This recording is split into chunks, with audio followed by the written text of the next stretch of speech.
Le Zoom Echo, Axel de Tarlet. Axel, c'est un coup de tonnerre et on l'a appris il y a quelques minutes. Microsoft rachète Nokia. La firme de Bill Gates propose 7 milliards de dollars. Alors là, ce sont clairement deux anciennes gloires qui essayent de se refaire dans l'Internet mobile. Exactement, car l'un comme l'autre ont totalement raté ce virage de l'Internet mobile.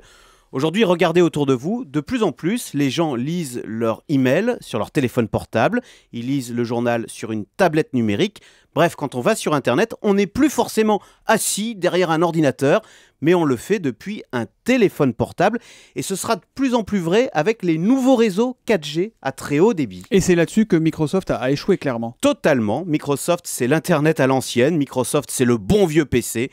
Mais il n'a jamais réussi à imposer sa plateforme Windows, le fameux Windows, sur le téléphone portable. C'est pour ça d'ailleurs que son patron Steve Ballmer vient de se faire remercier. Et c'est la même chose pour Nokia. Souvenez-vous, Nokia, c'était la star incontestée du mobile il y a 10 ans. Un téléphone mobile sur 3 dans le monde. Tout le monde avait un Nokia dans la poche. C'était un Nokia, tout le monde avait la même chose.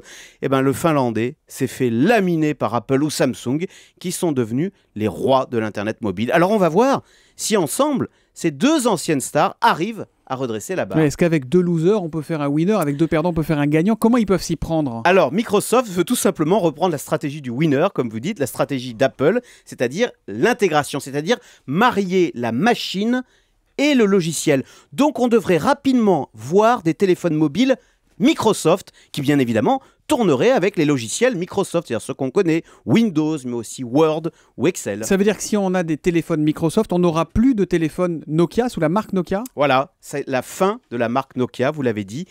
Et c'est quand même assez triste, pour Nokia, mais c'est triste aussi parce que c'est la fin définitive des Européens sur cette technologie de pointe et d'avenir qu'est le téléphone mobile. Mais c'est pas rien, souvenez-vous, il y a 10 ans, les stars du téléphone portable, comment elles s'appelaient?